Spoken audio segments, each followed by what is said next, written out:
hope you're doing really great today. It's Wednesday. You had a good day at school today, and tonight I get to read you Sit In, How Four Friends Stood Up by Sitting Down. And so we're going to continue 3 more days of this beautiful month celebrating Black History Month, our Black brothers and sisters.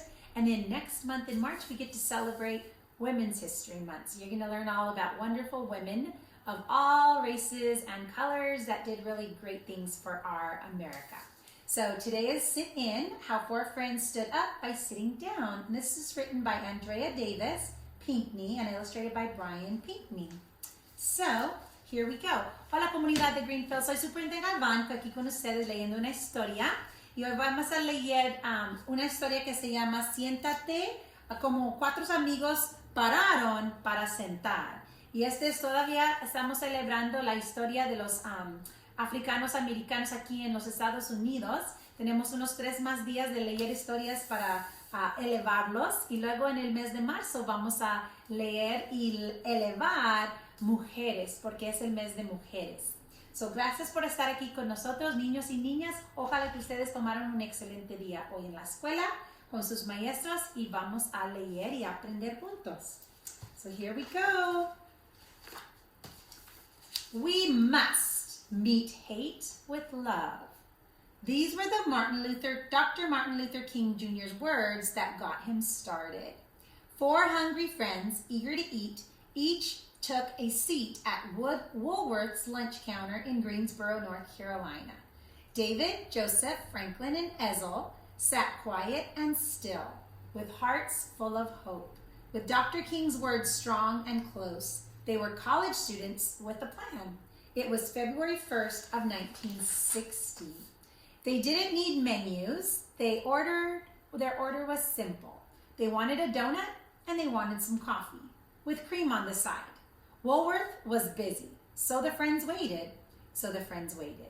Patiently, silently, without a fuss. They were the only Black kids at the counter. David, Joseph, Franklin, and Ezel sat while everyone else got served. At first, they were treated like the hole in the donut, invisible. Others tried to ignore them too. The waitress watched and refused them. There was a sign that said, "Whites only."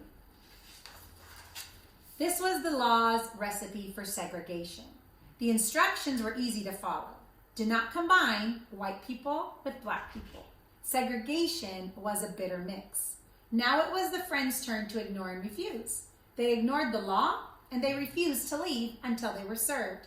Those kids had a recipe too, a new brew called integration. It was simple. Combine Black with white to make sweet justice. For them, integration was better than any chef's special. Integration was finer than homemade cake. Integration was a recipe that would take time.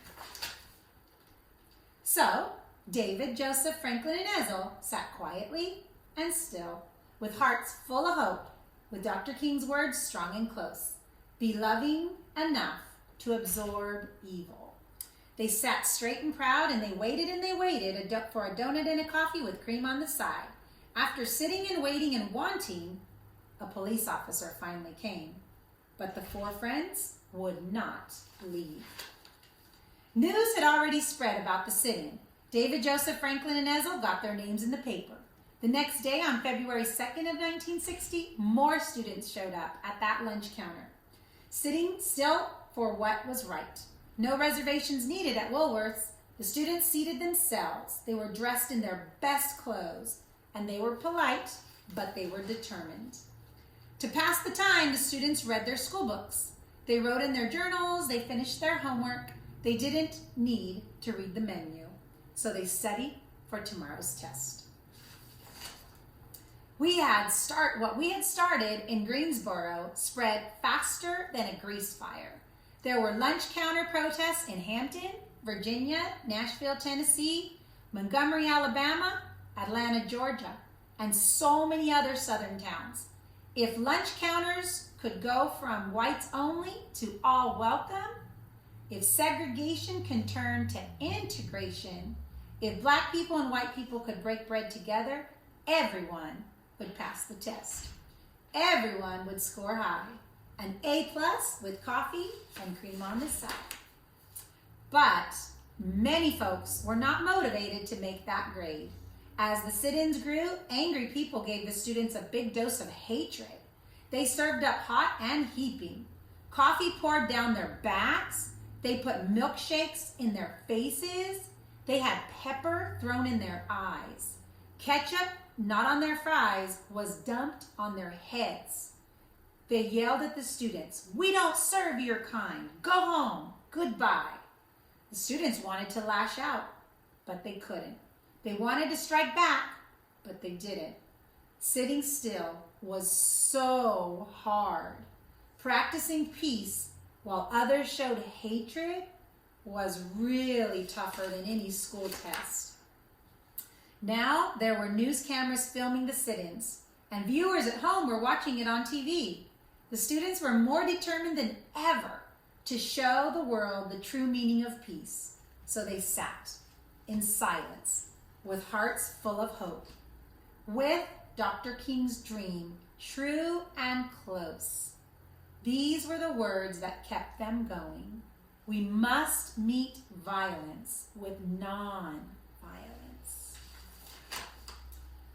The students sat proud and still and waited and waited. They wanted that donut and they wanted that coffee with cream on the side. Soon the sit-ins grew bigger and wider. White students joined their black friends to protest the unfair treatment by restaurant owners who would not serve food to black patrons. They also opposed segregating and integrating the libraries, buses, parks, and pools. Soon, folks were so busy arguing about who was right and who was wrong that they stopped going to Woolworth and other segregated places. Some shops were forced to integrate to keep their businesses alive, but the struggle was far from over.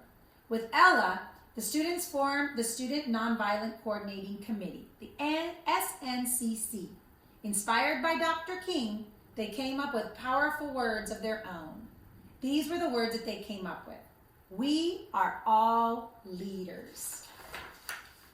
When President John F. Kennedy got a taste of the integration of SNCC, he didn't sit in. He stepped in.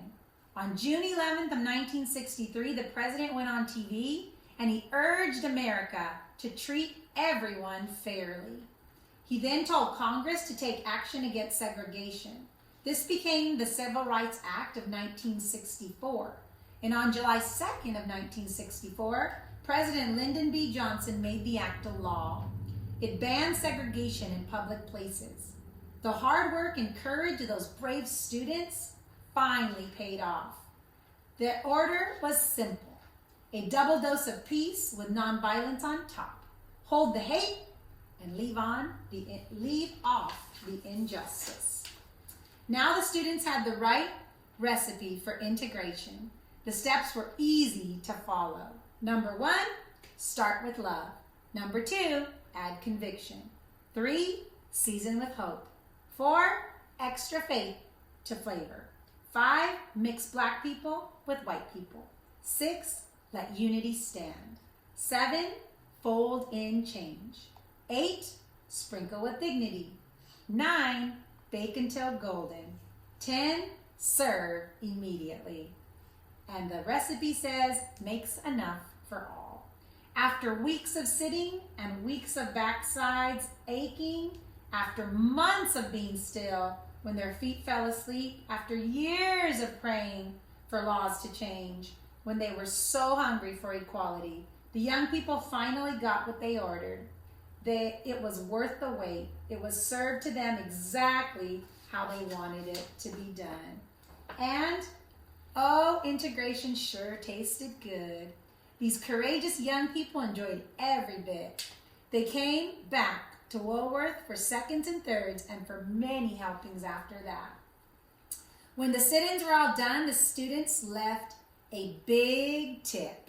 A donut and coffee with cream on the side is not about food, it's about pride. These were the words that filled them up. And that's the story. Oh my goodness, that was a really good one. Sit in, 4 friends stood up by sitting down. So standing up for things that are wrong is always the right thing to do. So thank you for joining me, boys and girls. This is a really great tribute to Black History Month and how the courage is always important to do the right thing when faced with adversity.